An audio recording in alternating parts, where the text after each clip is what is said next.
প্ৰসংগ হলে মিয়া অসমলৈ মিয়াসকলৰ আগমন কেনেকৈ ঘটিল এই সম্পৰ্কে এই ভিডিঅ'টি প্ৰস্তুত কৰা হৈছে আপোনালোকে চাই আছে মোৰ YouTube channel SMS concepts by Bidyut বিকাশ মিয়াসকল কেনেকৈ অসমলৈ আহিছিল এই সম্পৰ্কে জানিবলৈ হলে আপোনালোক ঘূৰি যাব লাগিব 1971 চনলৈ 1971 চনত পাকিস্তানত নিৰ্বাচন অনুষ্ঠিত হৈছিল পাকিস্তান বুলিলে আপোনালোকে বৰ্তমানৰ পাকিস্তানখনক ভাবিলে নহব সেই সময়ৰ পাকিস্তান আৰু বৰ্তমান অসমৰ সুবুৰীয়া বা কলিকতাৰ সুবুৰীয়া হৈ থকা বাংলাদেশখনকো ধৰি ল'ব লাগিব সেই নিৰ্বাচনত বিজিত হৈছিল সংখ্যাগৰিষ্ঠতা লাভ কৰিছিল মুজিবুৰ ৰহমান বুলি বা তেতিয়াৰ পূৰ্ব পাকিস্তান বা বৰ্তমানৰ বাংলাদেশৰ এজন জনদৰদী নেতাই কিন্তু মূল পাকিস্তানৰ অৰ্থাৎ বৰ্তমান যিখন পাকিস্তান সেই পাকিস্তানৰ নেতাসকলে মুজিবুৰ ৰহমানক ৰাষ্ট্ৰনেতা হিচাপে স্বীকৃতি দিবলৈ টান পাইছিল আৰু সেই কাৰণে তেওঁলোকে নিৰ্বাচনত জিকাৰ পিছতো ব্যক্তিজনৰ বিৰোধিতা কৰিছিল ফলত মুজিবুৰ ৰহমানে মুক্তি বাহিনী বুলি এটি সংগঠন গঠন কৰে আৰু সেই মুক্তি বাহিনীৰ জৰিয়তে তেওঁ ভীষণ আন্দোলন আৰম্ভ কৰে কিন্তু এখন ৰাষ্ট্ৰৰ সন্মুখত কিছু সংখ্যক বিদ্ৰোহী লৈ পুৰণিকলীয়া অস্ত্ৰ-শস্ত্ৰ লৈ বিদ্ৰোহত জয় হোৱাটো বৰ সহজ কথা নহয় আৰু তাকেই ঘটিল মুজিবুৰ ৰহমানৰ ক্ষেত্ৰতো মুজিবুৰ ৰহমানে আন্দোলন আৰম্ভ কৰিলে সঁচা কিন্তু মুজিবুৰ ৰহমানৰ সেই আন্দোলন সফল কৰিবলৈ যাওঁতে জনসাধাৰণে যি সমৰ্থন আগবঢ়াইছিল সেই সমৰ্থনৰ বিৰুদ্ধে প্ৰতিশোধ ল'বলৈ পাকিস্তানৰ পৰা অহা অৰ্থাৎ বৰ্তমান থকা পাকিস্তানখনৰ পৰা অহা ৯০,০০০ সেনাবাহিনীয়ে পাকিস্তানৰ ওপৰত অবৰ্ণনীয় অত্যাচাৰ আৰম্ভ কৰে তাৰ সকলো শিক্ষিত মানুহ শিক্ষক চিকিৎসক অভিযন্তা আদিক তেওঁলোকে এফালৰ পৰা হত্যা কৰিবলৈ আৰম্ভ কৰে আনহাতে পুৰুষসকলৰ সেই অৱস্থা হোৱাৰ বিপৰীতে মহিলাসকলৰ ওপৰত তেওঁলোকে পাশবিক অত্যাচাৰ আৰম্ভ কৰে অৰ্থাৎ মহিলাসকলক দলবদ্ধভাৱে বলাৎকাৰ কৰাৰ নিচিনা জঘন্য কাম পাকিস্তানৰ সেনাবাহিনীয়ে আৰম্ভ কৰে ইতিহাসত নোহোৱা নপজা এটা ঘটনা প্ৰায় 4 লাখ মহিলাৰ বাংলাদেশী বৰ্তমান বাংলা ভূমিৰ মহিলাৰ সতীত্ব হানি কৰা হৈছিল বলাৎকাৰ কৰা হৈছিল ঠিক সেই সময়ছোৱাৰ ভিতৰতে আৰু ফলত ত্ৰস্ত হৈ পৰা বাংলাদেশৰ বহু জনসাধাৰণে বহু লোকে সুবুৰীয়া ভাৰতবৰ্ষৰ অসমৰ অংশটো অৰ্থাৎ উত্তৰ পূৰ্বাঞ্চললৈ আৰু বাওঁহাতে থকা অংশটো অৰ্থাৎ কলিকতাৰ ফালে ভাৰতবৰ্ষত প্ৰৱেশ কৰে যেতিয়া এই অনুপ্ৰৱেশ ইমানেই বেছি হৈ গ'ল যে ভাৰতৰ জনগঠনৰ প্ৰতি ভাবুকি আহিব পৰা পৰিস্থিতিৰ সৃষ্টি হ'ল তদানীন্তন ভাৰতৰ প্ৰধানমন্ত্ৰী আছিল ইন্দিৰা গান্ধী আৰু ইন্দিৰা গান্ধীয়ে তৎকালীনভাৱে ঘোষণা কৰে যে এই বাংলাদেশীসকলক সাময়িকভাৱে ভাৰতত আশ্ৰয় দিয়া হৈছে কিন্তু তেওঁলোকে এটা সময়ত ইয়াৰ পৰা ঘূৰি যাব লাগিব সেয়া কি হ'ল মই পৰৱৰ্তী সময়ত ক'ম তাৰ পিছতো যেতিয়া বাংলাদেশৰ পৰিস্থিতি ঠিক নহল পাকিস্তানৰ সেনাবাহিনীয়ে বাংলাদেশৰ ওপৰত অত্যাচাৰ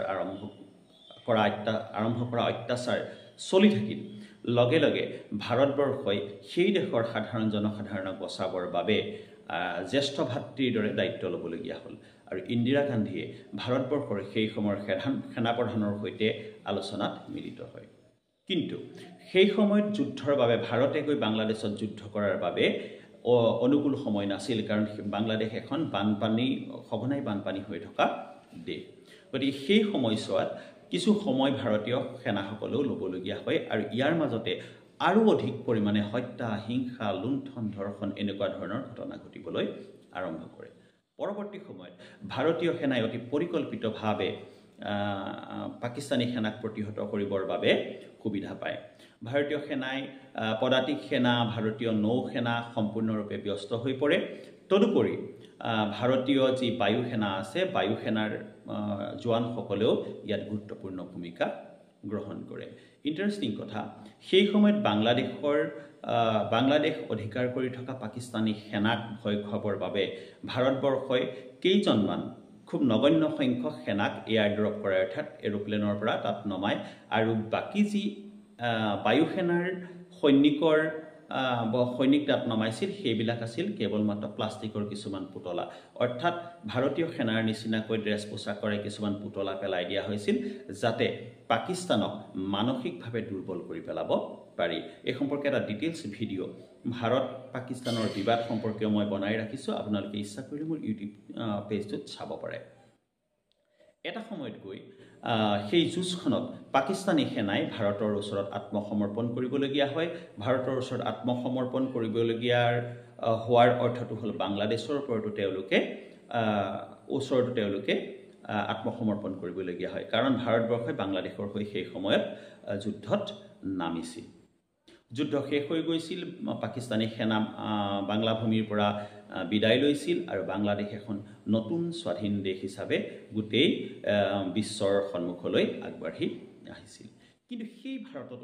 প্ৰৱেশ কৰা মানুহবিলাক সেই কলিকতাৰ ফালেদি ভাৰতত সোমোৱা মানুহবিলাক অসমৰ ফালেদি ভাৰতবৰ্ষৰ ভূমিত প্ৰৱেশ কৰা মানুহবিলাক কিন্তু পৰৱৰ্তী সময়ত বাংলাদেশলৈ ঘূৰি নগ'ল ইন্দিৰা গান্ধীয়ে ঘোষণা কৰিছিলে ঠিকই সেই মানুহবিলাক ঘূৰি যাব লাগিব বুলি কিন্তু পৰৱৰ্তী সময়ত সেই কথাখিনি সম্ভৱ নহল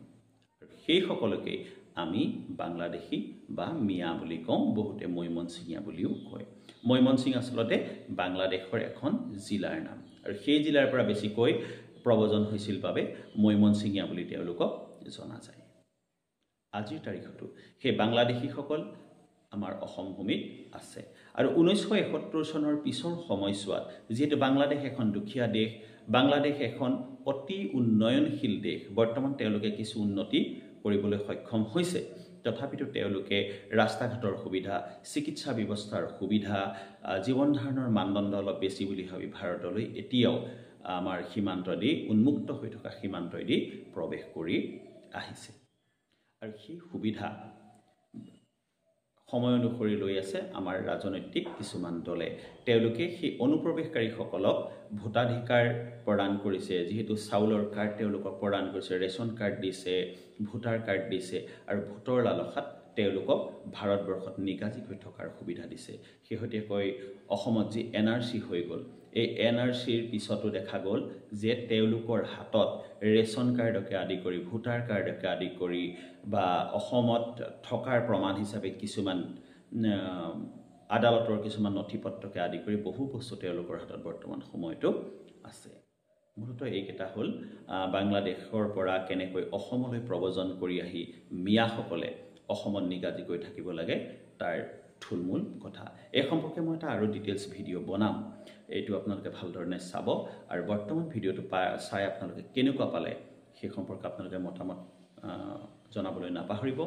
চেনেলটো আপোনাৰ যদি কোনো অসুবিধা নহয় আপুনি সাবস্ক্ৰাইব কৰিব যদি আপুনি ভাবে প্ৰয়োজন বুলি তেতিয়া আপুনি শ্বেয়াৰ কৰিব সকলোকে ধন্যবাদ জ্ঞাপন কৰিলোঁ খুব ততাতৈয়াকৈ ভিডিঅ'টো বনাইছোঁ যিহেতু কেইবাদিনো ভিডিঅ' দিয়া হোৱা